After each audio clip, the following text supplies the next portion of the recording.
欢迎大家又回来我的频道。今天想要给大家分享的是我自己非常喜欢的韩式泡菜五花肉。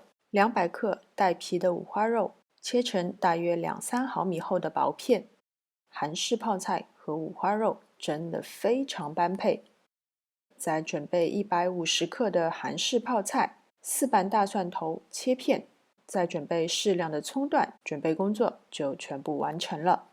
锅中烧热少许的食用油，先加入切好的五花肉，用中火煎至两面都微微有些焦黄。这道菜非常的简单，但是这个步骤一定不能省略，因为在煎五花肉的过程中，肥肉部分的油脂会被逼出，吃起来一点都不会觉得腻。煎好的五花肉先盛出备用，锅中的底油不用倒掉，也不用洗锅，直接拿来煸炒蒜片和泡菜。蒜片断生以后，加入刚刚煎好的五花肉，再加入1小勺的糖、1小勺的料酒和1大勺的泡菜汁。五花肉已经煎熟了的，所以只需要把它们翻炒均匀就可以了。最后加入葱段，略微翻炒几下就可以出锅了。我没有额外放盐，因为我觉得泡菜汁和泡菜本身的咸味已经足够了。这道菜做起来非常简单，但是真的巨好吃。